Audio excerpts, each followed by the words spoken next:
Good morning. Welcome to Yoga for Big Spirits, where we practice Mother Goddess Yoga. I am Sandra Embleton, and I have been asked and guided by Spirit to speak today, which is great because I haven't been asked to channel for a while now, and I don't know why. And sometimes I'll go, well, what have I done? Have I done something wrong? Am I not high enough frequency or vibration? Is that why, we haven't done any videos lately? And it comes down to I'm on call. And when truth is needed to be spoken and brought into the realm of reality, into the 3D dimension, into the 5D dimension, into the consciousness of all the dimensions. Yes, all the dimensions. The power of the word, the spoken word, is such that we will make it real. We'll bring it, we're birthing the word as we speak it originally, as it's coming through as new truth. Okay, let's light our candle. Always important.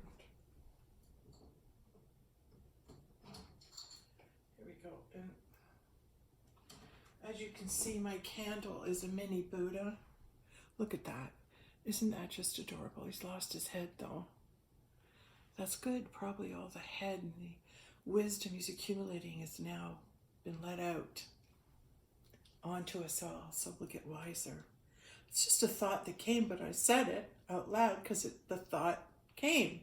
So not judging it, just maybe it's the truth. Wouldn't that be nice?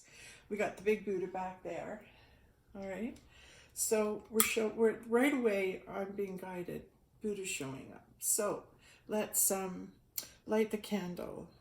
Bring in your Father, Mother, God. Bring in your holy presence. Bring in the light of God, the light of the Christ, the truth, the Holy Spirit, Spirit of truth, the Goddess energy, and bring in the energy of holiness. I'm being guided about holiness today. All right, so now we're acknowledging the presence of God. We're inviting in the energy of holiness. How does that feel? How does the energy of holiness feel? Well, how many of us have ever had the conscious awareness that we're holy? To receive that thought that you're holy,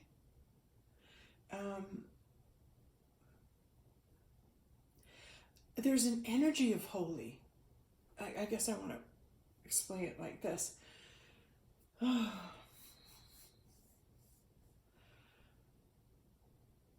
When I hear that I'm holy, and I hear it, and when I hear that I'm holy, it's Spirit telling me, the thought comes, you're holy. You're holy. And my idea of what holy is God is holy, Christ is holy. And only God and Christ can be holy. And I'll watch them be holy. When I go to church, they'll be put above me, and they'll be put in front of me as something to look that's looking down on me, that's judging me. And when we can reverse that idea, and that God is not looking down on you and judging you, but God is rather inside you, wanting to be expressed as you, wanting to be expressed as your consciousness, okay? So holy, when I'm told that I'm holy, it's like it's above and beyond and out of my reach. Because don't you have to be perfect to be holy? Isn't that the idea? And maybe that's the lie right there, that you have to be perfect, you have to be without flaw and any blemish so you can be holy. You must have that perfection. Is that true? Have you ever questioned that? Have you ever questioned that what if we really are holy as we stand? Flaws and all. What if being holy isn't being perfection? What if holy is being the person that allows God to speak through them when God requires that he needs a voice, she needs a voice, he needs a voice? Could that not mean that we're holy? What I'm saying is that my old idea of holy prevented me from being holy. And what prevents me from being holy, I think too, is others around me haven't recognized that I'm holy. And my expectation is they'll see me and they'll see that I'm holy. And when they tell me I'm holy, I must be holy. So I'm really waiting for them to awaken to the point where they can see that I'm holy. And the only way they could see that I was holy is if they started to see that they were holy too. And holy means, I believe, what's coming through anyway, is when you are holy, it means that you've already been to heaven. You're already a member of heaven. You're already a member. And there's nothing more you have to do to get into the club. I'm going to back up a bit now. We're going to go on my mat. Just a bit there, okay? Because we're going to go into our figure eight. More and more and more and more and more. This is the number of the Christ. So I woke up this morning, I see the number 800 on my phone, so I look up, and 800 means the Christ, the number of the Christ, the holy, a new beginning, a resurrection, a restoration. Okay, let's get to feel our body, all right? So we're rolling our shoulders, lifting our shoulders up to our ears. And what we're doing here is we are moving into freeing up the low back. All right, so this used to be the shimmy in the 60s. Good thing I know that.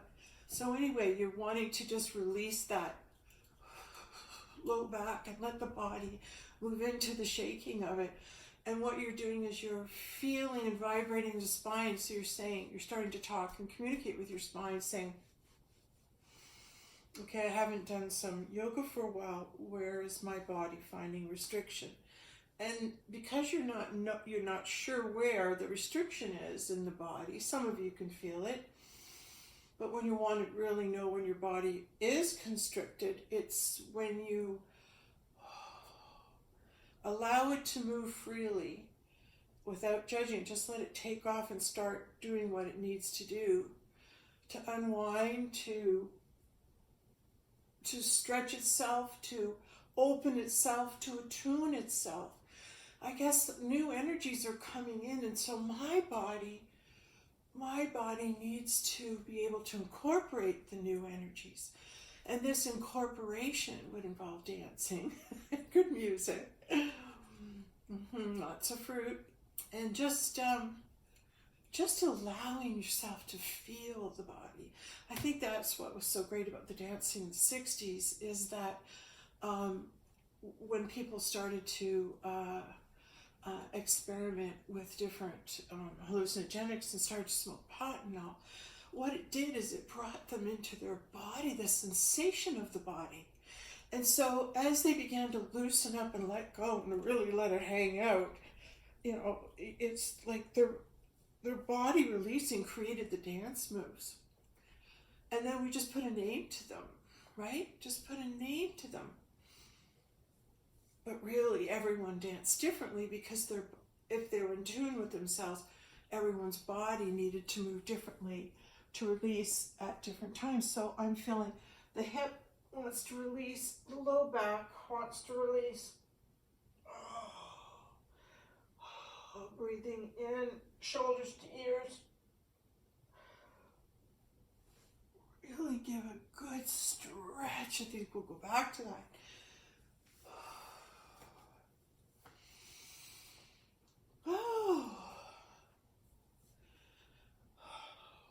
So the neck is speaking now.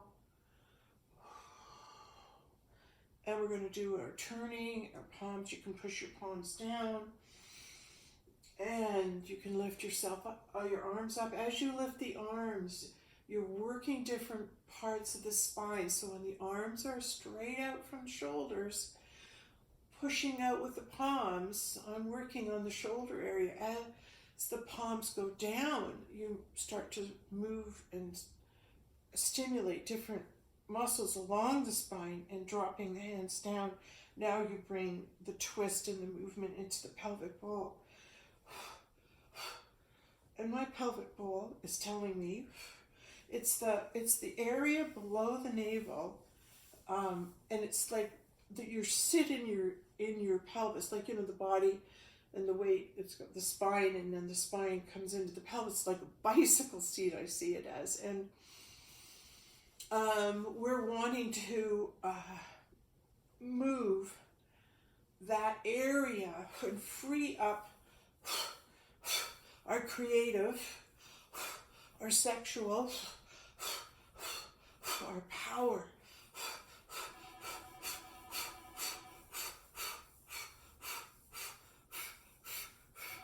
So as we are relaxing and we are receiving what is without argument, a validation. So a phone ringing means, yes, what is being spoken is a truth. That's a validation that comes right in after.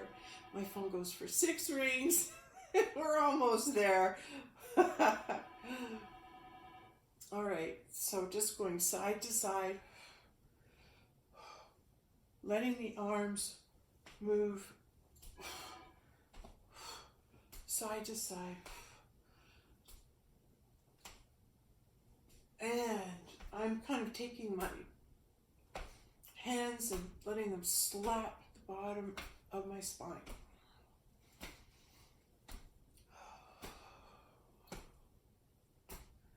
Right. So going back to holy, just waking up the body. My hands are actually coming right up under the shoulder blades, hitting up high. You can see as I'm really opening up this area, the chest, the rib cage, the heart, pancreas, the liver, just waking up the body, waking up the organs, and then just letting the pelvic bowl release again. So releasing that pelvic bowl and that shimmy movement,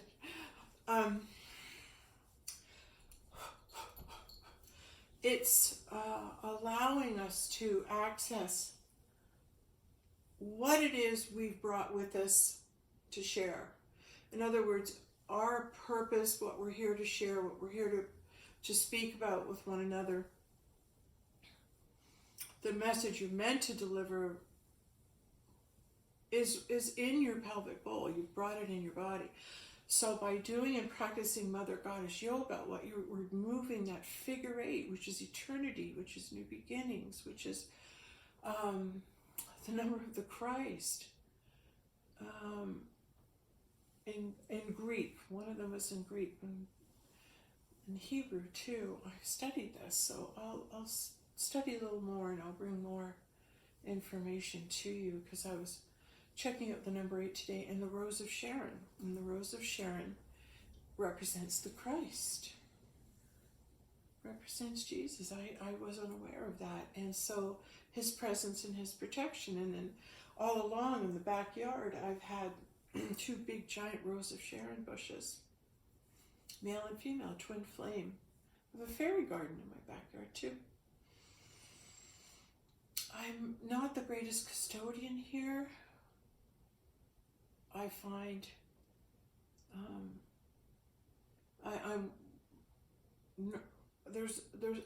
my new environment will contain a beautiful fairy garden that I'm able to spend time in and to care for at greater length.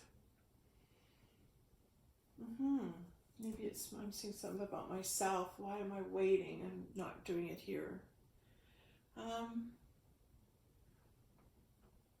I guess there's part of me that knows that there's going to be a movement forward. and to not waste time maintaining what is here now. It's a holographic world, and it's a holographic image, and it can change and be removed and then brought back in. Things can come and go. Your perception shifts and changes. And right now, the focus is not on the material, fixing and maintaining and focusing on what is in this reality right now and treating it as your structure, meaning that this is all a false illusion of what it is we're here for, even though you need to sleep at night and you have a place to live, right? That's given to you so you'll feel safe and secure until that time when you are being made aware, hey, we're moving to a new vibrational frequency and things will change. So rather than focus and put energy out to maintain this structure, let it go. And then you do that by just acknowledging something better's coming. Something better's coming. Stop fussing about this and worrying about that and that. Just something better's coming. Something better is coming for everybody. So let this go. Don't worry about this. Don't invest your time and energy in this, what you're seeing now.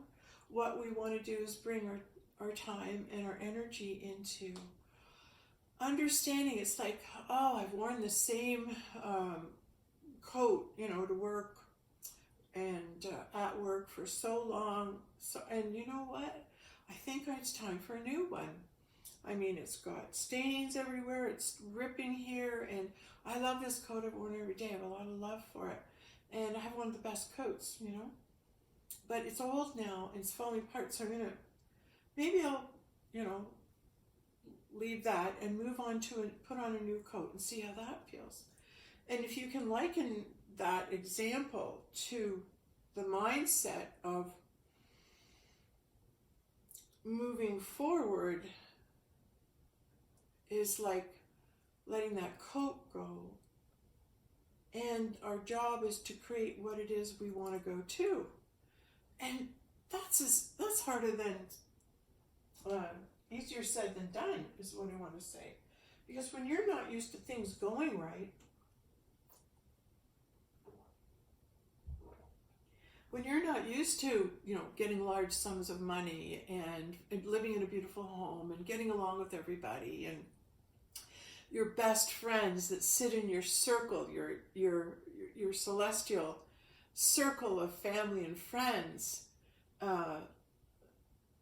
when I started coming from my heart and my joy, I was sharing that I choose to live in like Hawaii, maybe half the year, and up off of Lake Huron for the other half, and to go back and forth, and to just be peaceful, so peaceful, and get to go swimming anytime I want, lie in my hammock, listen to God, write what God wants me to write, hear what I'm hearing, and have great parties and great friends. And my neighbors are Joseph Campbell, Joel S. Goldsmith, Alan Watts, and Christ, the twin flame union of the male-female Christ. To have those people. And then recently we heard Albert Einstein and Nikola Tesla have moved in on the beach, so they'll probably be friends soon with us. But have them over for dinner parties, and we're all having these great conversations of honoring what it is that Spirit is speaking at the time it is, because we're all listening. Those great people became great people because they heard great ideas and implemented them, because they took the time to sit and listen when those great ideas came, and they said, hey, that's a great idea. I'm going to take that and go for it. I'm going to take that and go for it. And so every one of those distinguished people sitting around there, Joseph Campbell, what a conversation that would be with him, and Joel S. Goldsmith, and I kind of see Alan Watts as a bit of the disturber, being in that Zen state sometimes. So, the Buddha, right? So, just always challenging when you think you have a thought and you've come to this conclusion and you're brilliant because you've reached the end of the thought thread. Like, yes, this is the truest meaning of all. And then you're talking to somebody else who can think like that, and bang, they throw a new thought out at you, and you go, oh man, I thought I had to figure it out. Now I have to start over again. It's that constant attaining for the perfection of the wisdom. You're attaining perfection in wisdom, in that you've spent so much of your lifetime seeking wisdom. And these are some of the wise things that you have discovered. These are some of the thoughts that have come through you. And I would say, I love that Joseph Campbell studied mythology and old folk stories and traced who we are through the spoken word, through the mythology, through the myth, through the stories that can apply to all of us, regardless if we're male, female, whatever race we are, whatever color our skin is, whatever we believe.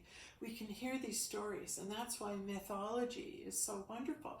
And every country has a little bit of their own mythology, meaning, well, there's an old story and they say this about this, and the elders were practicing this, and this is why we do this. So that's a mythology, a method of doing things, of achieving the mystic, of achieving that connection, like the oracle, to the mystical knower, the wisdom.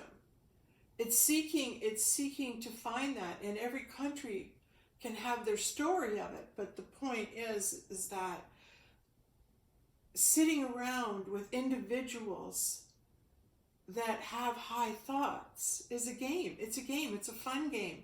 And nobody puts anybody down. You just finds fault with what you hear or say. Anything you hear or say, everybody goes, oh, you got that, did you? And you're thinking, oh, okay, that's a wisdom you found, all right. And often if you can seek wisdom after wisdom, it's like Jenga, you're building up this tower of wisdom, and then boom, at the end a block falls out, and boom, you have to start again. But you want to start again. You always want to be learning. You always want to be searching for that thought or that wisdom. And to be...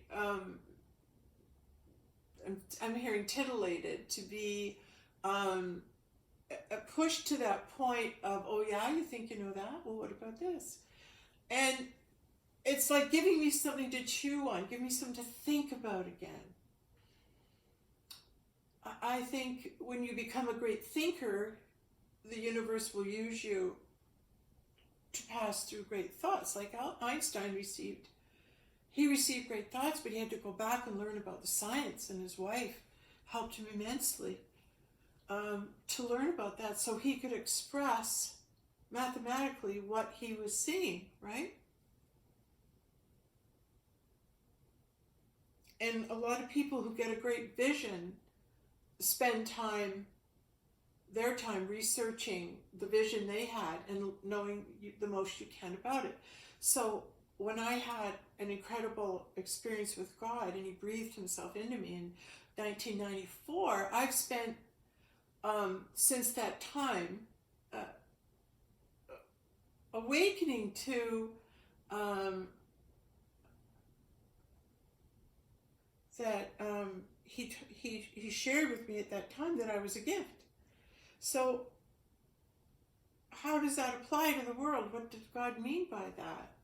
So I've had to study religion, study mysticism, study metaphysics, study quantum physics and mythology, and all sorts of clues that have been given and passed down that for those who are wishing to attain wisdom in this area, do this or follow this or this.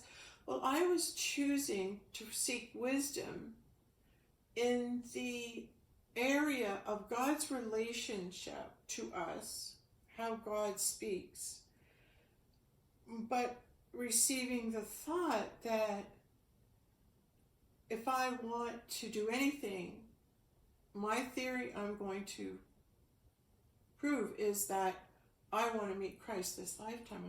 I want to be there. Don't want it to be next lifetime. I want it to be now. All these promises of his return. Well, I want to see that. And so that focus became that idea became my focus, because I had personal experience of it, and God called me to know him better. God gave me a taste of this is what it's like living in higher dimensions. This is how it feels. And it was so foreign to me, I ended up not being able to relate to anybody and asked to be like everybody else. But the truth is, I'm not.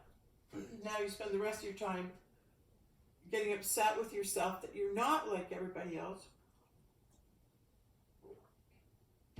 So if you're not, how can that be a good thing?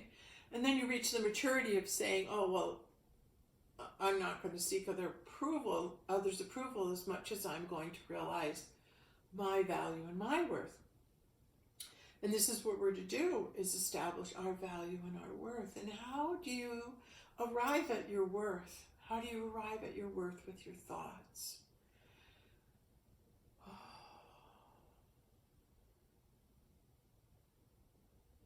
I'm hearing, when you collect enough thoughts that are wise, that give good direction and counsel to God's people, God's children, you reach that point where it's like, okay, I'm going to be transparent enough to be real in the moment, to allow what it is I've learned to actually happen in my life as an experience. So now my life is filled with the experiences of that which it is that I'm drawing to me to further validate who it is I am. But I can share with you, I'll lose sight of that. I'll lose sight of it, and I'll start to operate as somebody. Here, we're going to go down a bit. There's a stretch going to happen back here. Okay, this is an important point. Oh, my knees. I've got to really work my legs. Get back to spinning.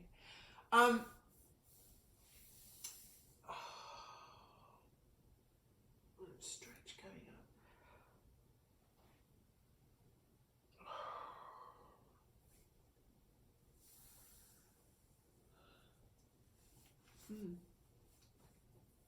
All right. I was talking about, okay, going back a bit, side to side, shoulder to shoulder. Being that free-flowing vessel that has looked beyond their putting a title on themselves as holiness, but the holiness of the consciousness of God coming through, that's what's holy. In other words, it's nothing to do with you. It's God consciousness that is able to come and witness itself and move and bring light through you, speak through you, sharing that wisdom. That's the holiness, is that it's God that's coming through. And when I was saying, when you have those experiences where you've had that supernatural connection, you spend time now trying to understand it, make sense of it, and want to know more. So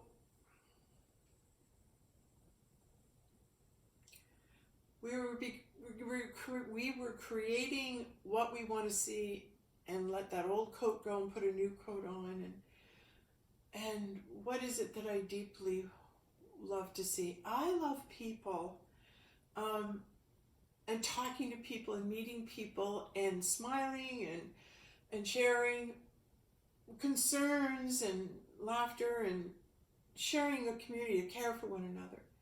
That's an important thing. And we all started off in small villages where we cared for one another, and we became a community. And restoring that sense of community and feeling like you belong, that's very important. You have a longer life when that's occurring. If you have roots established in a community, you're loved by community members. And we have let that go. So it's a secret to start to bring back love of community and loving. When you say love thy neighbor, love thy community, love where you live, love the people where you live. So it's a happy environment, and you go for a walk. Hey, so and so. Hey, how you doing? You develop that sense of community, and you talk to each other about our families. You get to know them, and then you start to share what's happening for you. And it's really great to go and know your community. That's why you get a dog. Go get yourself a dog and start walking your dog, and you'll meet so many people in your community. Okay, so doing that pelvic bowl thing.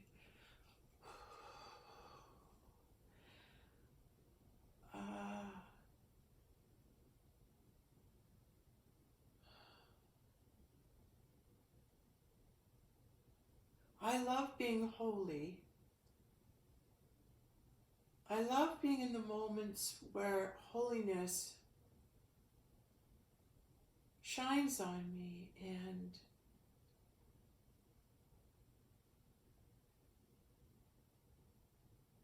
it shines on me when I'm most connected with God and dancing and being joyful in His presence.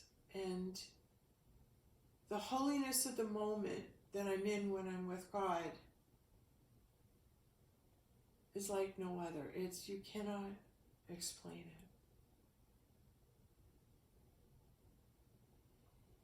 it. And I live for that. That ignites my soul. That recharges, regenerates me.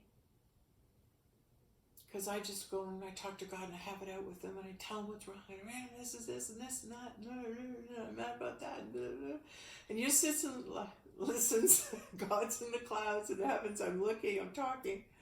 And after I've unburdened myself, after I've unburdened my soul with all my troubles, and I tell God everything, it's like, then I just sit and I'm empty. I've emptied myself. And now God can come back in and say things like, well, hey, you're there because, I need you to be, and you're doing a great job, and look at, you got this right and this right, and if you just keep doing this, and I keep going up when I'm up north to say, but God, don't send me back home. I want to stay here. I just want to be with you. And it's a very intoxicating experience. You don't want to leave it. And you don't want to leave. You just want to keep being with God. You really do. It's like so peaceful and so calm and so just resting and being in that bliss state of oneness, and lying in my hammock and just feeling the love of God enter in. And it fills you up. It fills up your body. And when you're resting, you can receive it. So what better plan to take away our rest and keep us so busy so there is no time to feel it. I'm creating a wonderful place for me to go and be with God now, starting now. And it'll be peaceful and quiet, and I can go swimming, and I can be with God and write. And that's happening now. That's happening now.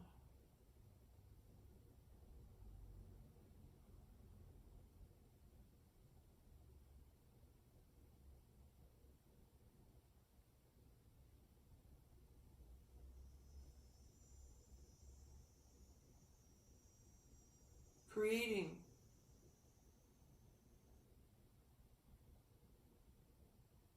a different outcome than what I'm used to with a certain set of people. Just a different outcome than I ever thought would happen.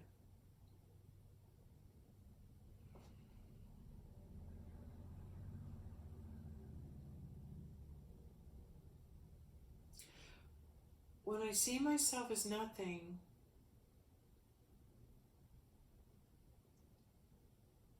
and no big deal, and I desire something to happen, I'm coming at it from my ego, my wanting it, my have to do it, my wanting, that wanting energy, which is low. But I do know about myself where I feel the best and why I want to channel and write and tell my story, um, from the energy in the area. When I come from that higher self, where I make it more about where does God want me to be, why don't I let go of the exact location, but why don't I, or exact place to stay? Why don't I just focus on, if God wants me to be there to connect with me, nothing can stop it. It'll come at the right time. Surely I know that about God by now. So me pushing and trying to force something before it was meant to happen delays it. Yes? Yeah. So waiting patiently for the right time ensures that God's hand is in it. And leave it to Him to show you where you need to be. I got that.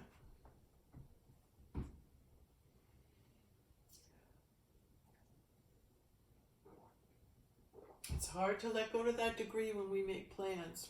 Okay, I'm going to stretch the toes, come up. So if you can see my feet, I'll go back a bit. There we go. So I'm coming up, straightening my spine, dropping back into my pelvic bowl. So I'm bringing my weight backwards. My shoulders are back. I'm putting my weight on the straight leg, straight down from the hip. So when I bend up and come forward, right now I've got my weight in my hips, and I'm feeling that, and bringing weight down into the thigh. Now my body itself can support in this balance when I relax, drop back. So I'm dropping back in my stance. And what's supporting me right now is the weight of the front thigh, tightening the back. And I'm feeling this really great stretch in the front of the thigh and now into the back. And release, bring your weight over to the other side, bend up the left foot, and then come back again. Just keeping your balance, breathing, coming back in your stance. Where are you feeling it? Feeling it in my hip, the back here, the front.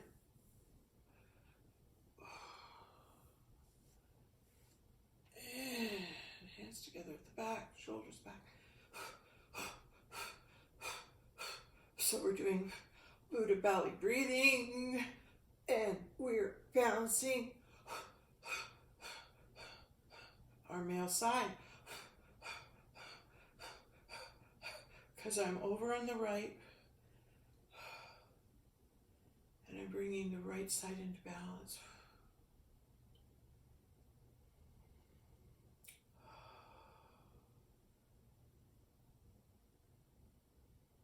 Coming down, just feeling the legs bearing the weight of the body, moving the supporting leg in a way that it can stretch and move. There we go. That's a nice balance. Over the other side again, just to roll the shoulders back. Our hands come up, our foot is up. Now I'm touching on this leg a little bit, just holding there for balance. I'm pushing my right heel into my left leg, but just gently, just to hold. And just lift up at the top of your head. Come back in your pelvic bowl. You have to put your toe down to hold yourself, that's fine. Bring this side into balance, come up. Now I'm going to lift up with my spine. Lift up my spinal column.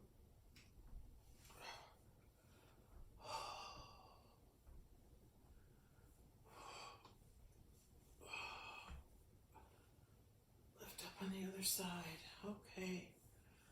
Wow, is that ever good?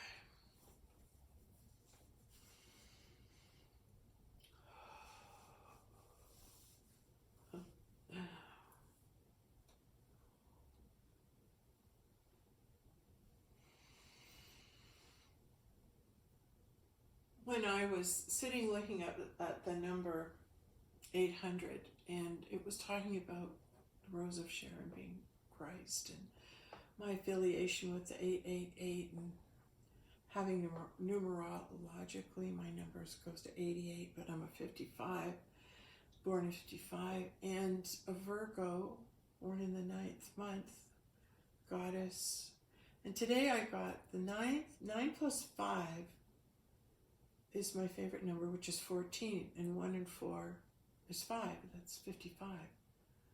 So it's like 9, it's like 9:55. I'm not sure about all that, but I'm sure something's about it, or it wouldn't have come up. Yeah, but I love the 14. 1 and 4 is 5. And 5's a big number too. So many numbers can be referenced to Christ. 222, 555, now 888. Yeah, I guess it just depends on what site you're using and whether it's in Hebrew or Greek or English when you're translating the value of the letters, and numerologically trying to make sense of the formula, make it into a formula. Yeah, make it into a formula. And mathematics uses formulas that can be documented and written down and seen, and those seeking wisdom, going as high as you can in formulas with numbers. Yeah, those people are always regarded as being pretty smart, aren't they? So, the same with people who take up anything and they interest themselves with it to the point where they start getting the tougher questions and the bigger formulas, because we're all trying to figure out the formula of spirituality, of the formula of knowing God, the formula of how we can speak with God, know what God wants us to say, be a vessel for God, be united with God, and move out of the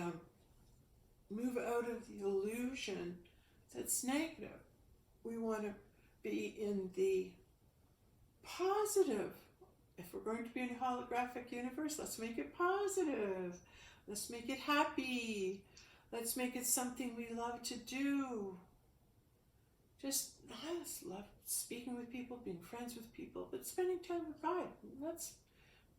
And sharing the wisdom with somebody. That's really nice to be able to share the wisdom you get with somebody who can hear you and see you and validate you for who you are. What a lovely experience to be able to be seen as the goddess that you are, as the holy that you are. And that recognition, I'm believing, will take me to my next step. It's not coming from the wanting, it's coming from the where is it that we can connect? Where would you have us be? And then be satisfied in that. Yes, not finding fault with it. Be satisfied with it. Because something might just be a start that could lead into something else. But also, the goddess, the queen, loves nice things. And she's comfortable in a clean, beautiful environment. Those are true things. So creating and loving the field that you're in, were you successful in your field? Were you successful? Did you achieve what you're here to do? And I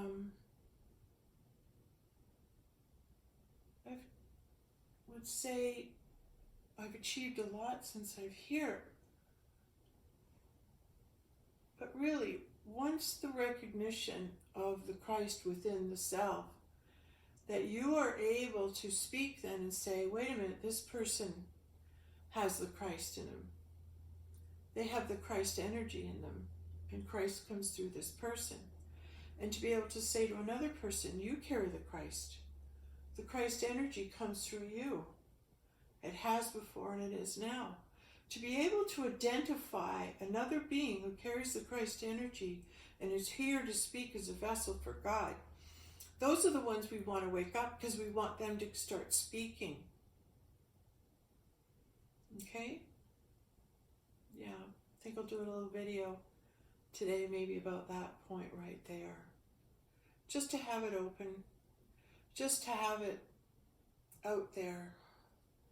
Oh, it's so great to go back and get this stretch as we move into Grail posture. Oh, it feels really good. Really, really good.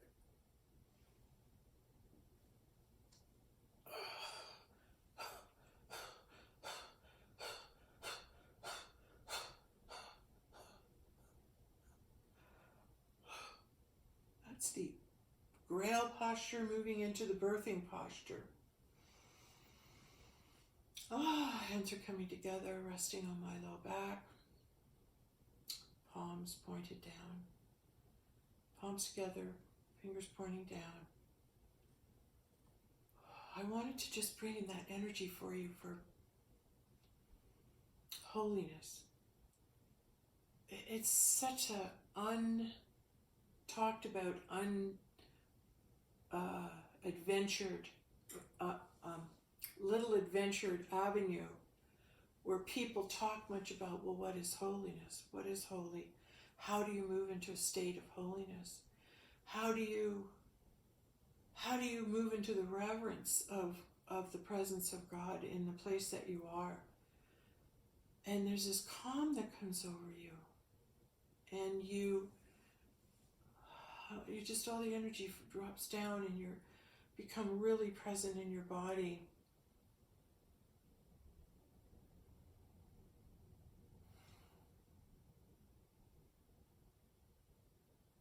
I guess I never cease to be amazed when God comes to me and reminds me that I'm holy.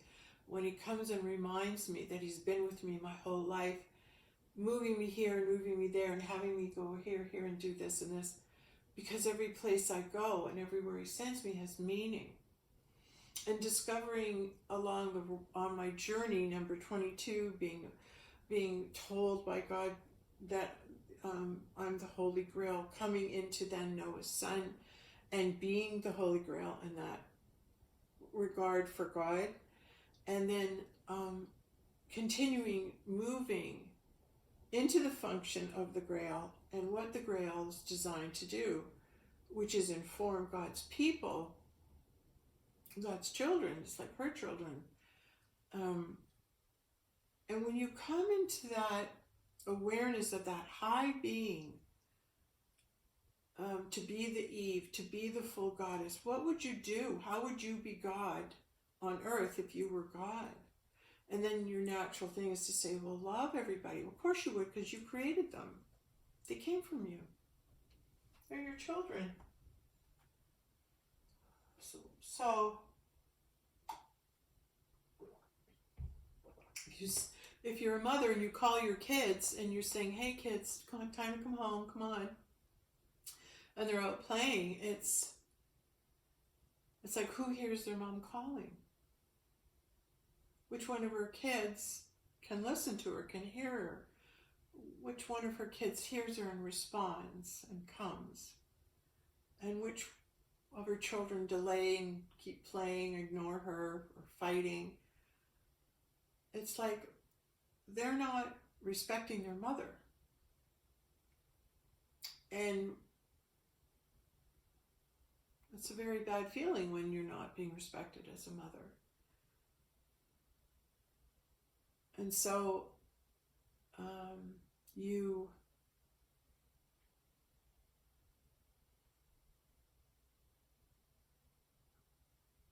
spend your time loving the children that come to you. Yes, you love the ones that God brings first. And the other ones could come along. That would be God bringing awareness to them, saying, hey, look at the love she is. Look at how much she loves. Don't you want to get close to her and have some of that love? And the more you love yourself, the more you let yourself get closer. And the angrier you are with yourself, you remove love.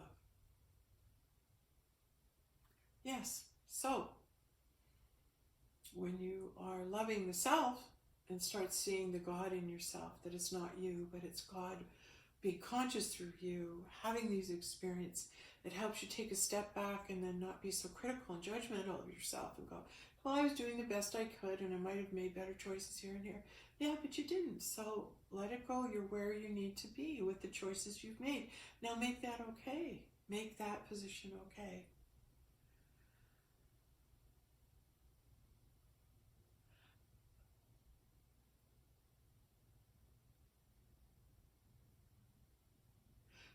It's a feeling of holiness of, oh yeah, even though the whole world is struggling and there's not much holiness to be found,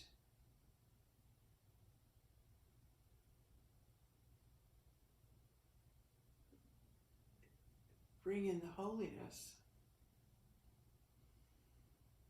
Begin to usher in the holiness. And the holiness is the recognition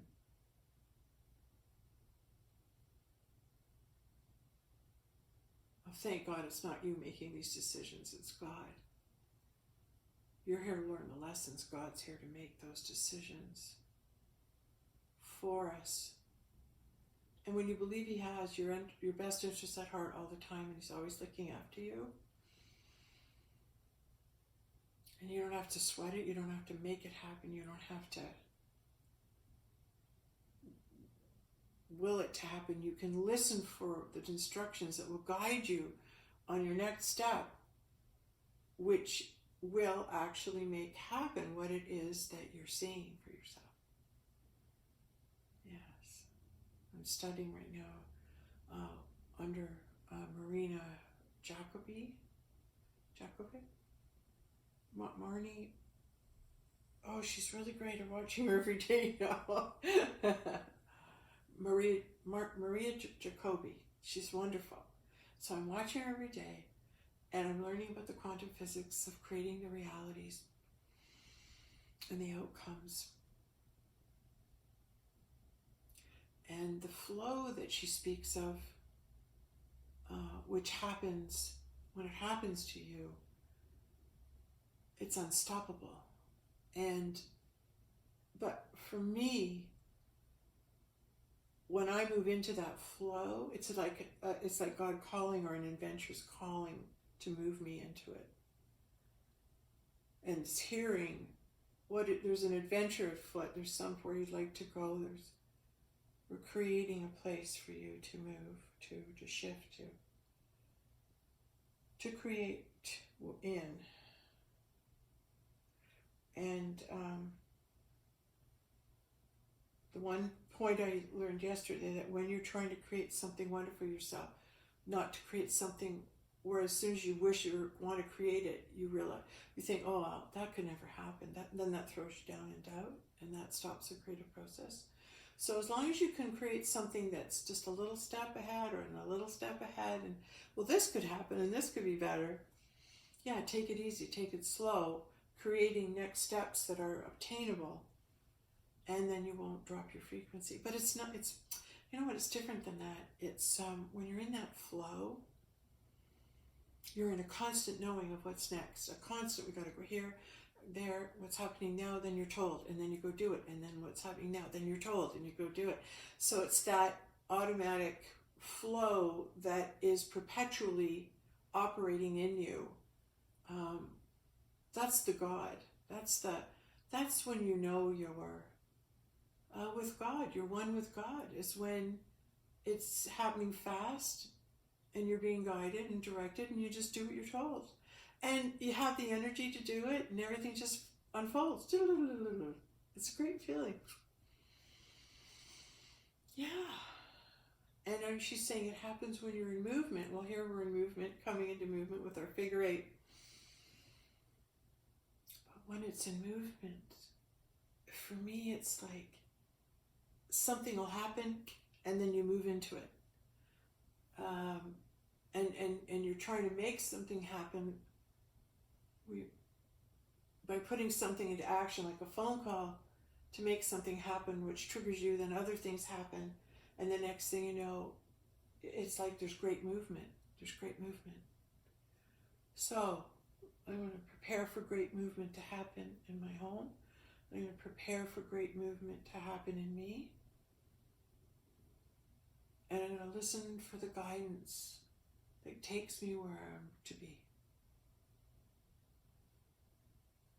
So I'll be aware. I'm going to be aware. Okay, hearing that's it. Really enjoyed though today. I missed doing this. I missed everybody. I miss doing this because I really do enjoy doing this. And like I said, sometimes I go, oh, I'm not making a video. What would I have to say? Even for today, what would I have to say? I don't know. But then it's like, well, it's not you speaking, okay? So you're just called to be present to the incoming information, to the incoming God consciousness being expressed as Sandra. God expressing through and as Sandra is wishing to come through the channel today. But yay! God gets to talk through me because he's talking to through a lot of people right now. So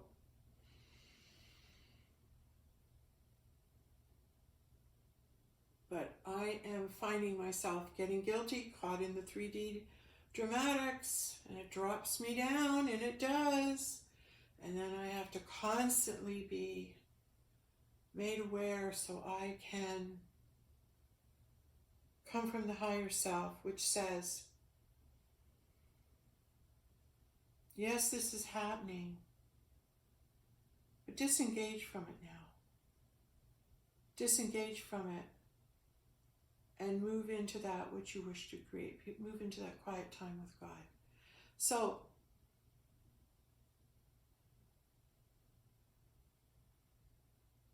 two months away, being one with God.